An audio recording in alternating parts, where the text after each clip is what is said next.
Reusable data to make business or transparency. Ideological, I think, is the best possible scenario to any democracy. It should be a transparency fully, as much as the law allowed you. Then the second part, in terms of business, right? It's a very new business. I mean, we are talking about data a long time ago, but concerning regulation, concerning consciousness, of the public administration, consciousness of the private business, consciousness of the society, of the value of the data. I don't think the responsibility of cities to open data concerning business is important. Concerning transparency, yes. It's so much embedded in the core of an institution, how they manage data and how manage transparency, that suddenly open data becomes the default. When you open data, you open for transparency, democracy, and then you open, to reuse this data or to dynamically reinforce the economy. This is pure capitalism. This is economy, right? The big companies play a role, create a new business, a new intelligence that can give back to the society in terms of business, and a combination for a city council to build up, intelligence platform for a city, like Barcelona, or even smaller. And it's a combination of €1 million just for one city.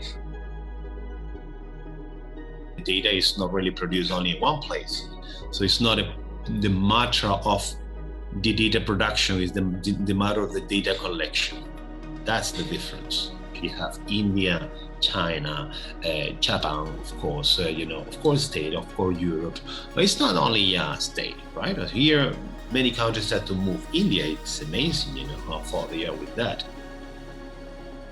Those countries, not who produce data, who can collect, edit, transform, and to reinvest into the system, the data, as a plus value.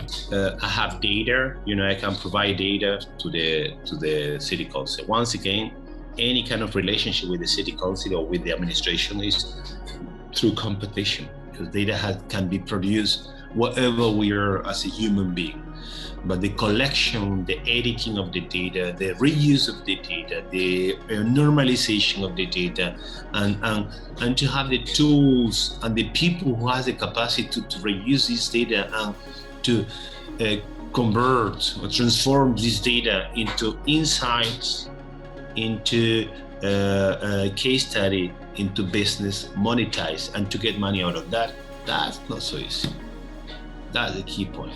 The most edited, organized, and qualitative data you introduce into the system, the best. What it means making data available. It's hard to expect a regular citizen to make use of that data.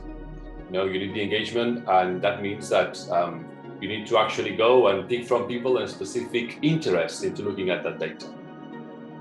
If you tell me, those territory who has advanced the most concerning open data, regulation, data technology, management, and so on, they will really speed up and will tell you yes.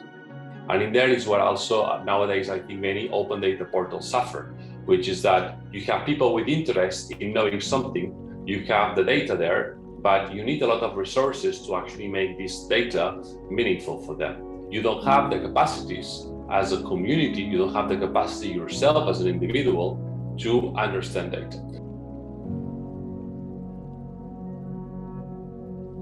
I think completeness of data is essential for making decisions. If the data is incomplete, it's hard to make decisions or make statements or use it for analysis. And the continent of Africa is missing so much data, just even on death and birth and climate change, issues around climate, issues around justice. And I think we really need to pay attention to how that missing data means their voices are often not heard for or represented.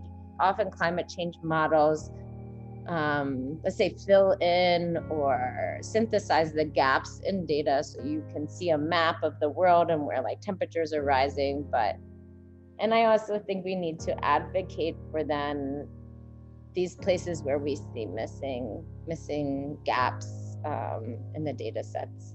When we started a project like a Smart Citizen back in 2012, led by Tomás Díaz, director of FabLab Barcelona, big things we were trying to promote is that the smart city was not something that should be promoted aside from citizens, not just because the city is built by citizens, but actually also because we had already citizens that were familiar with digital technologies.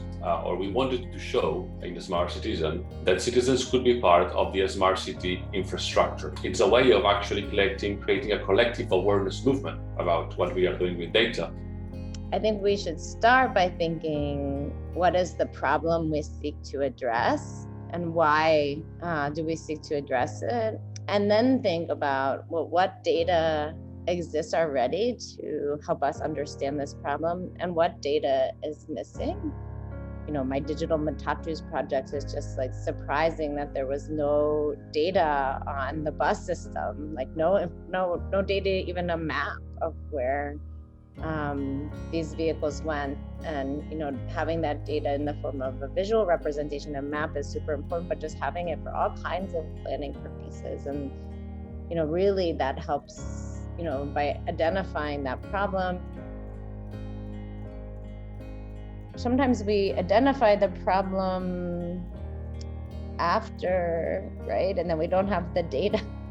And we can only be responsive to facial recognition stuff that's going on right now. I mean, this idea that you're collecting people's faces on the street and recording them just because it might be useful sometimes seems maybe not beneficial. And that's why cities are saying, we don't want this technology. We don't want it. One, because we don't know the potential harms. We're worried about all kinds of privacy issues. So you don't need to deploy certain technologies on a city if the citizens who live in it already own that technology or could be part of the deployment. More than a need for deploying a lot of sensors, there's a need to create proper models. When we talk about environmental models, I don't agree with that. I don't think we need to pollute the cities with sensors, especially because of the environmental impact this could have. Rethinking of it, how the public infrastructure works and where the citizen is and what this active role the citizen could have.